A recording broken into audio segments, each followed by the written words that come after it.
ഞാൻ controversial topic എടുത്തു തുടങ്ങിയപ്പോൾ ഒന്ന് രണ്ട് പേര് എന്നോട് പറഞ്ഞു ഈ സൈസാണ് നമുക്ക് വേണ്ടെന്ന്, അല്ലെങ്കിൽ ഇസ്രായേൽ പാലസ്തീൻ രണ്ട് തട്ടിലാണെന്ന്. അവരോടും നിങ്ങളോടുമാണ് എനിക്ക് പറയാനുള്ളത്. ചരിത്രം സ്കൂളിൽ പഠിച്ച് മാർക്ക് വാങ്ങാനുള്ളതല്ല, നിങ്ങളും ചരിത്രത്തിൻ്റെ ഭാഗമാകുന്നുണ്ടോ എന്ന് പരിശോധിക്കാനാണ്.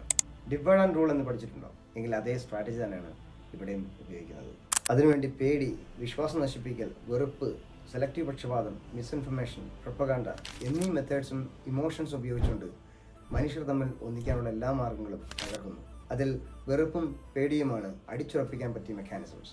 ഒത്തൊരുമ ഉണ്ടാവാതിരിക്കാൻ അധികാരികൾ മതം, ജാതി, വർണ്ണം, വർഗം, ഭക്ഷണം, സംസ്കാരം മുതലായ കാര്യങ്ങൾ ഉപയോഗിച്ചുകൊണ്ട് മനുഷ്യനെ അകറ്റുന്ന പൊളിറ്റിക്കൽ, സോഷ്യൽ ആൻഡ് മിലിറ്ററി സ്ട്രാറ്റജിയാണ് ഡിവൈഡ് ആൻഡ് റൂൾ. ടെററിസത്തിന്റെ നാൾവഴികൾ നോക്കിപ്പോയാൽ ആദ്യം എത്തുന്നത് 18th സെഞ്ചുറി ഫ്രഞ്ച് റവല്യൂഷനാണ്. സൊസൈറ്റിയെ കൺട്രോൾ ചെയ്യാൻ ഫ്രഞ്ച് സ്റ്റേറ്റ് ടെറർ ഉപയോഗിച്ചു എന്ന ചരിത്രകാരന്മാരുടെ ദ റീൻ ഓഫ് ടെറർ എന്ന വാക്കാണ്. 1800കളിൽ യൂറോപ്പിലെയും റഷ്യയിലെയും അരാജകത്വവാദികളെയും വിപ്ലവകാരികളെയും ടെററിസ്റ്റ് എന്ന് വിളിച്ചു. മിഡ് 20th സെഞ്ചുറിയിൽ കൊളോണിയൽ ശക്തികളെ എതിർക്കുന്ന ഫ്രീഡം ഫൈറ്റേഴ്സ് ടെററിസ്റ്റായി. ബ്രിട്ടീഷ് ഭരണത്തെ എതിർത്ത ഐറിഷ് നാഷണലിസ്റ്റുകൾക്കും കിട്ടി ഈ പേര്. എന്തിനേറെ ബ്രിട്ടീഷ് പോരാട്ടത്തിന് മുന്നിൽ നിന്ന് ഭഗത് സിംഗ് ബ്രിട്ടീഷുകാർക്ക് തീവ്രവാദിയായി. എന്ന് പറഞ്ഞാൽ തീവ്രവാദം എന്നത് മതവുമായി യാതൊരു ബന്ധവുമില്ലായിരുന്നു.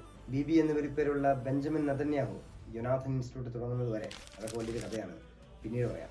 എന്നാൽ അമേരിക്ക എല്ലായിടത്തും സമാധാനം പരത്തുന്ന വെള്ളരിപ്രാവും. ഡിവൈഡ് ആൻഡ് റൂളിന് ഒരുപാട് ഉദാഹരണങ്ങളുണ്ട്. ലേറ്റസ്റ്റ് ട്രെൻഡിങ് ആയിരിക്കുന്ന ടോപ്പിക് സുഡാനാണ്. പേടി, ദേഷ്യം, വെറുപ്പ് എന്നീ classic divide and rule emotions ആണ് അവിടെ പ്രധാനമായും വെക്കപ്പെടുന്നത്. എരുതിയിൽ എണ്ണയൊഴിക്കാൻ മാധ്യമങ്ങളും NRC CA പോലുള്ള പക്ഷപാത നിയമങ്ങളും അനാവശ്യമായ വിവാദങ്ങളും. നിങ്ങൾ നിങ്ങളുടെ സുഹൃത്തിനെയോ അയൽവാസിയോ വെറുക്കുന്നുണ്ടെങ്കിൽ നിങ്ങളിൽ വിഭജനത്തിന്റെ വിത്ത് പാകി അത് മുളച്ചു എന്ന് വേണം കരുതാൻ. നിങ്ങൾ എന്നെ അതിന് കിട്ടില്ല. നിങ്ങൾ നുണപറച്ചിൽ എന്ന് നിർത്തുന്നു അന്ന് വരെ ഞാൻ സത്യം പറഞ്ഞുകൊണ്ടേയിരിക്കും.